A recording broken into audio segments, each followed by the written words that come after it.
having to take a few steps back, slightly too long. Just started flaking off. Snapped off of this gizmo. Actually broke in a new place. Dear oh dear. I'm not giving up.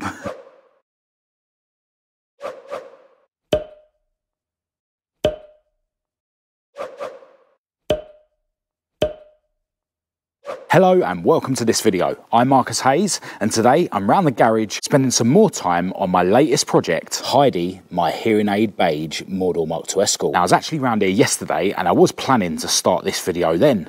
I was cracking on with a few bits that I wanted to do off camera before I started filming, and then something on the interior of Heidi went a bit wrong and I ended up having to take a few steps back, as has been the case a few times with this project. But now I think I'm in a position to start moving forward again. That particular issue was with Heidi's interior, and yeah, we'll come to that in a bit, because first I want to show you a couple of other little bits that have changed in Heidi's engine bay. I've now got the fan fitted, I've got the water pump pulley fitted, and I found out that the water pump pulley threads are actually metric, so that was cool. It meant I could use some brand new Toolstation special bolts. I haven't done these up tight yet because I still need the bracket for the alternator, the one that swings out here, the adjustment bracket. So yeah, when I get that, I need to take this bolt out, which is already loose, fit that, and then I can tighten all this up fully. I also haven't got an alternator belt yet. Another thing in terms of the alternator, I've got the bracket now attached to the block. This was given to me by my good friend Dale, but I still need some bolts for it. This bolt here is, well, it's sort of half a bolt, it's not long enough. There isn't any bolts snapped in the block, luckily, but I am missing this bolt. And I'm pretty sure when I got this engine and it had a dynamo fitted, I'm pretty sure that the dynamo bracket had both bolts. So yeah, I've clearly misplaced them, but it is what it is. Still need to get the other bracket for the alternator anyway. But yeah, really cool to have a fan on the front of the engine. I spent ages cleaning this thing up. It was very dirty. Now, in terms of the carb, I'm having some more issues with regards to mounting the air filter. And that's one thing I've been scratching my head about today for way too long, wasting too much time on it. But let me show you my dilemma. I do now have the rubber grommet thing that means that I can attach this to the carb. Massive shout out and a thanks to the guy that gave me this rubber grommet at the Classic Ford show recently. So this now does fit tightly on the carb like that, nice airtight seal. And yeah, I do actually have 3 of these brackets now, which is what I need, right? 1, 2, 3. But the 3 I've got just don't work in terms of the length of them. Now this one here was fitted around the back there. That was the 3rd one that I got recently, and that came with the carbon inlet manifold that someone gave me at the Classic Ford show, so massive thanks again to you. This is the longest one out of the 3, and that one needs to be at the front. Because I mean, already this air filter was sitting, you know, on a bit of a kink, so ideally that should be longer, but that's the longest one I've got, and I think I can get that to work. But these 2 aren't going to work. If I choose the shortest one of these 2 and sort of line it up on this bracket on the rocker cover, you can see that this is slightly too long. Now I should be able to use that. I can probably cut a bit off the bottom of this, drill another hole, and I can actually utilise that one, so that's okay. But this one just isn't going to work. It's just not long enough. And if I force this air filter down, then, you know, you can see it's all getting bent up, and it's just going to mean that this one then isn't long enough. Now, I have actually lowered the carb on the inlet manifold. I basically removed the carb and then removed the spacer, and yeah, just bolted the carb back on with just a gasket between the inlet manifold and the carb. So that's made things better, and it's meant that I can utilise this one bracket. But as I say, I think I'm going to have to modify that one so that it fits around there, and then I'll just make up one for here. You know, it's only a strip of metal with a couple of holes in it at the end of the day. Now, I've also been spending a bit more time trying to get my head round a throttle linkage for this carb setup. So if I remove this again, you'll see that I've got this bracket attached at the moment. Now, I only painted this yesterday. I basically hit it with a wire brush on a drill to bare metal it. Then I hit it with some Kent Europe epoxy primer, and then some Kent Europe high build primer, and then some Kent Europe gloss black. This was actually a bracket that I found in amongst my spares, and this would be ideal if I had the twin choke throttle linkage that I had recently, and for the life of me I can't find it. But yeah, if I do find that, I'll be able to use the rod, and I've got the clip as well from that and the little bush, and then this will be ideal. And the cable that's attached to that will fit on here as well, because it's one for a square hole, which I think is a Mk2 one. Now over here I've got the bracket and stuff that came with that other carb that the guy gave me at the show. Again, I've given this a paint with the Kent Europe gloss black. I've had all the other bits zinc plated as well. So this was the other option in terms of a throttle linkage. This has got the circular hole, which I think means it's a Mark 1 one. But with the carb now sitting lower, it looks like this bracket will work because the rod will come through there, and that looks pretty straight. But if I was going to use the other linkage, I would have to put the spacer back under the carb and lift the carb up, because yeah, with it like this, the hole on the bracket is too high. So yeah, I'm not 100% sure which route I'm going to take, but I'm probably going to try and use this bracket. Just need to find that twin choke linkage that I had, so that I've then got the rod and the grommet and the clip for it. Now you can see that I've been messing around a little bit more with wiring, and that's to do with what I've been up to in the interior. I have also had a battery hooked up, and Heidi has shown her first very small signs of life during my ownership. Another thing I've been up to in the engine bay is tidying up these brake pipes a little bit more. I've decided to put these little clips on there, so I've got these two held together with this one, and then down there you can see that I've got this one tied to the one that comes out of here. So yeah, they're a bit more sturdy. I also found my pipe bender, so I've now bent that pipe down there so that it will poke through the inner wing to hook up to the flexi hose once I get those fitted. So I think that's it in terms of the small progress I've been making in Heidi's engine bay. So let's talk about the grief I've been having with something in particular in her interior. All right, so it seems like ages ago that I actually started working on this interior, got the dash top fitted, you know, got the heater box fitted, which you'll see is now removed.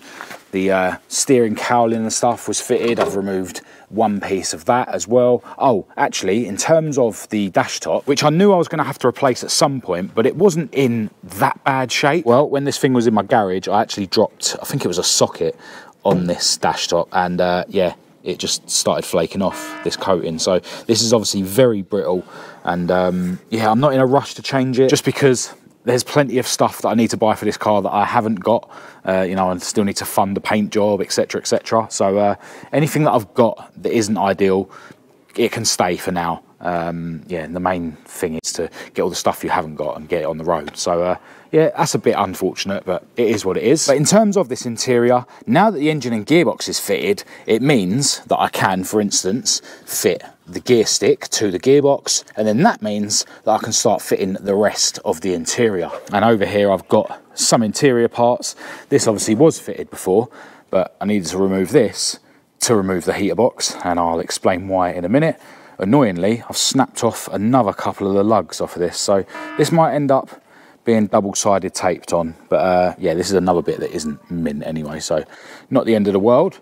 But yeah, I've cleaned up the switch panel and this center console bit that goes, you know, where the gear stick goes, and obviously you can't fit that until you fit the gear stick. But I decided before I start, you know, messing around with switch panels and center consoles, it'd be a good idea to start plugging things in the loom. So as you'll see, I've now got the fuse box plugged in. All these connectors that I've plugged in, I've cleaned out, you know, to make the connectors nice and shiny. And I've also put some of this K44 silicone grease on the connectors, which apparently is okay for electrical connectors. So yeah, as I say, I was plugging things in. I did, you know, plug the windscreen wiper motor into the loom and stuff. And when I went to plug in the heater box, I found a bit of an issue. So here is said heater box, and when this is in the car, to plug it in, there's 3 connectors that normally poke out of here, one of which this plugs into.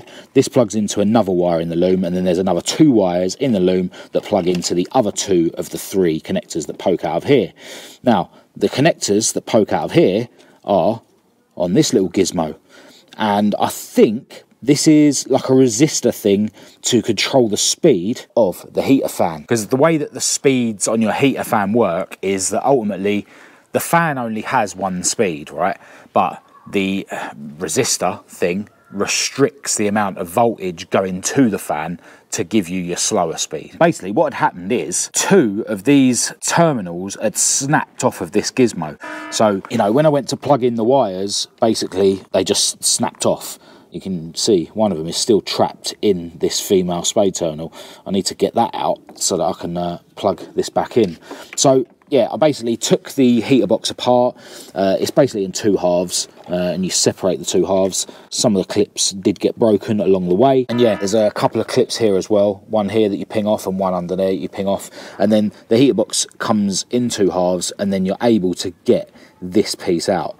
And yeah, as you can see, it's got 3 terminals on it, but 2 of these were snapped off, and basically I've just soldered on 2 other terminals.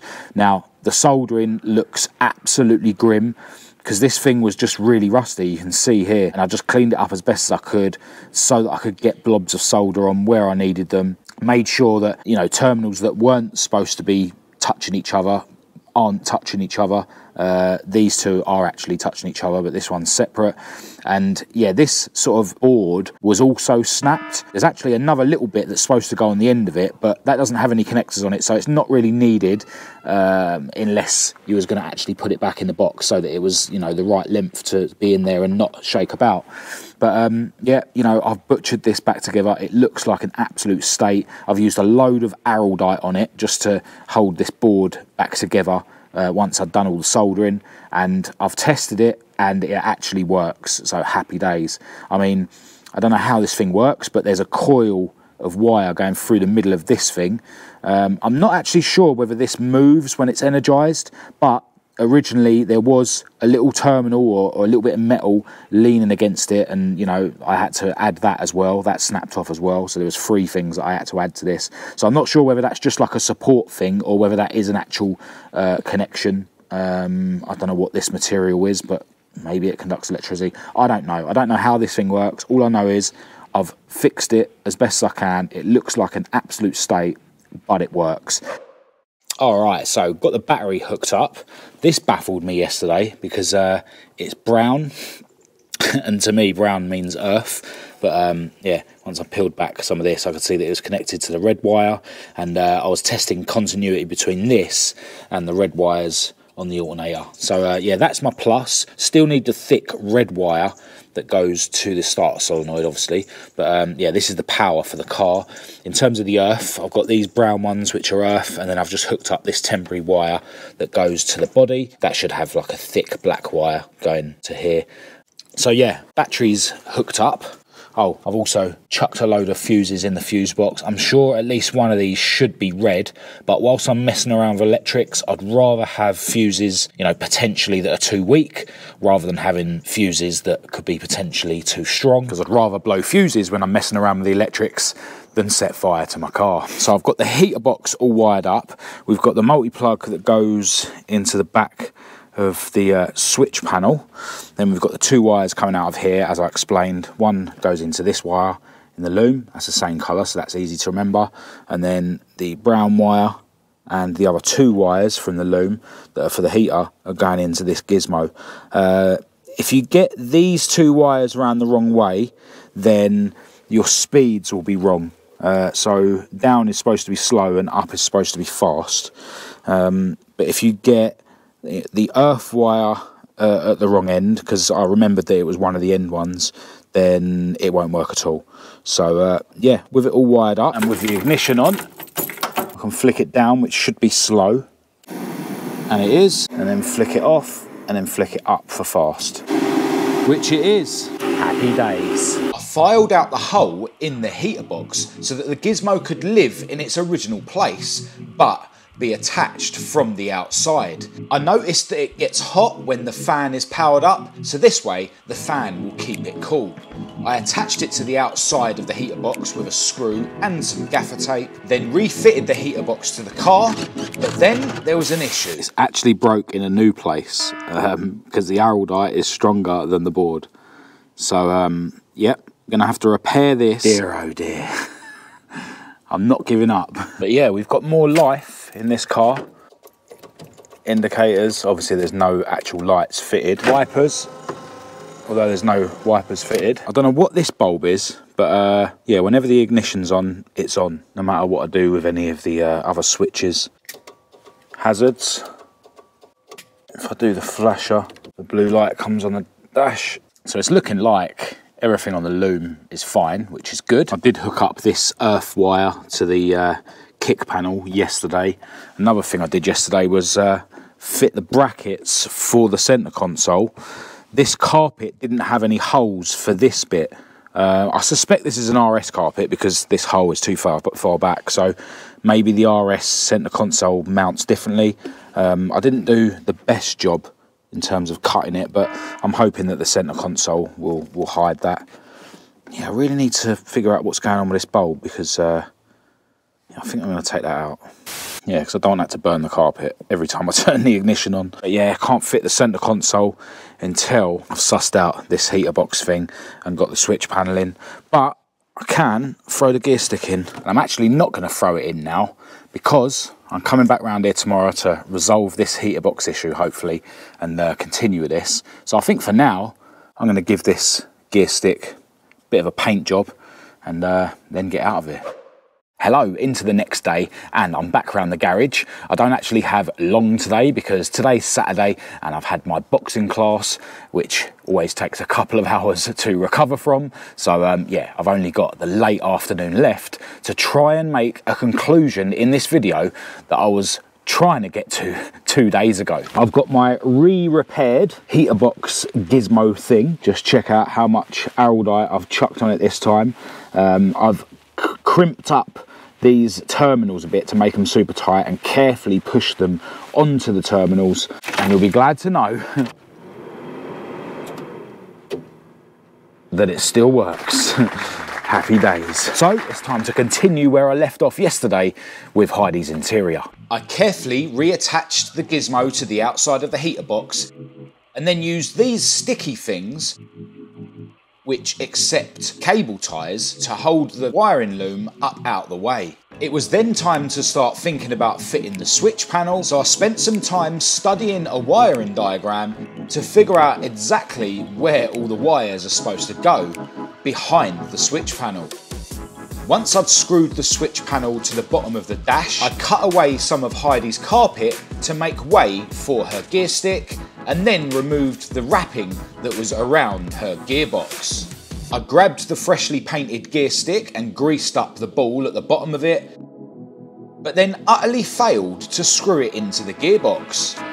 I found another one in my garage, but I wasn't happy that it was chrome, but this one at least did screw into the gearbox properly.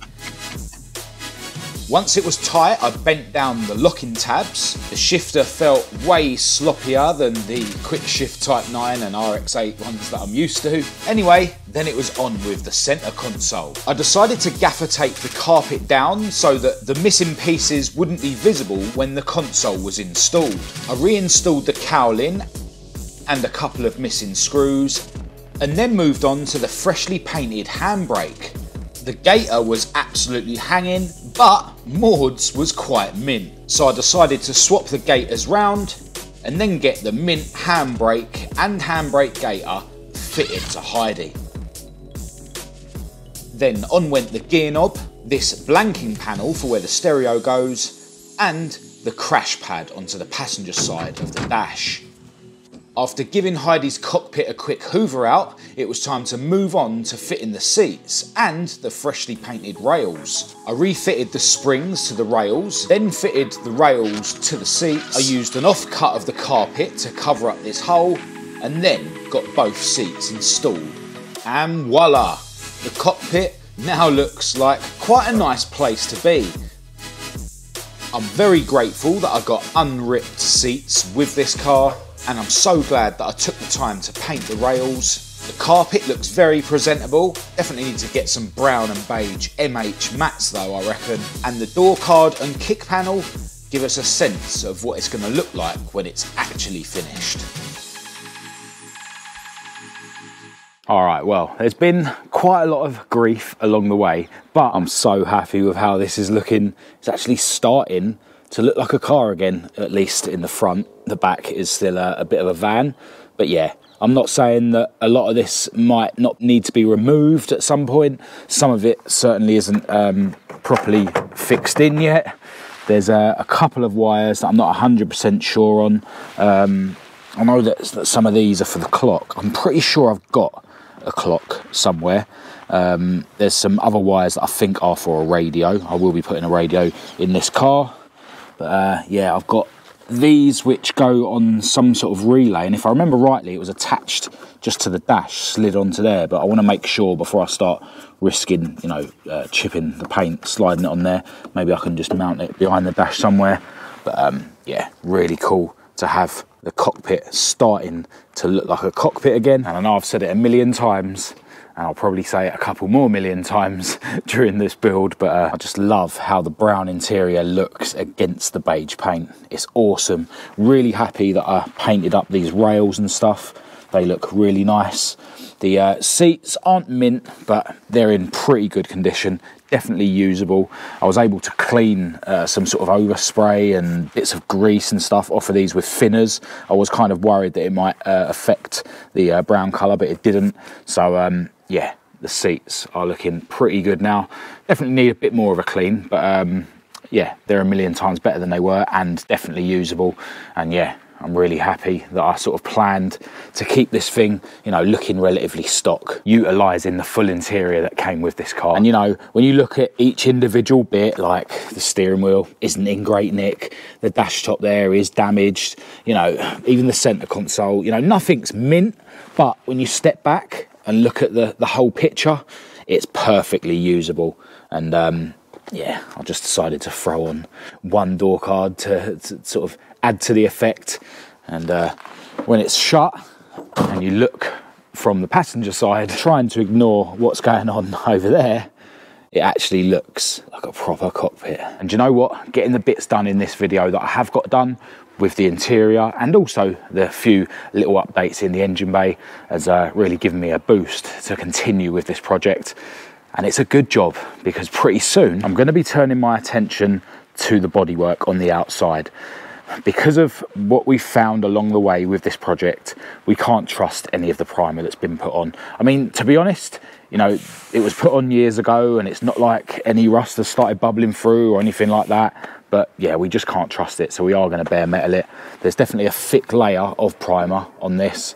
Let's just hope it's not full of filler and there's no, you know, hidden horrors behind it. But ultimately, if there isn't any horrors hidden, then, you know, it won't be a massive job to re-primer it and ultimately get it ready for paint. And if there is some horrors hiding behind it, it's always best to dig it out and find them. So, you know, whatever way you look at it, it is best if we bare metal it and don't trust the primer that's been put on this in the past. But yeah, it's going to be, you know, a boring job. It's going to involve a lot of paint stripping and stuff. Got to be careful because of the bits that have already been painted. But yeah, I wouldn't say I'm looking forward to doing the job, but I'm definitely looking forward to, you know, getting stuck in and getting it done and getting this thing ready for paint. Other than that, what I'm looking to do very soon is get this engine fired up for the first time.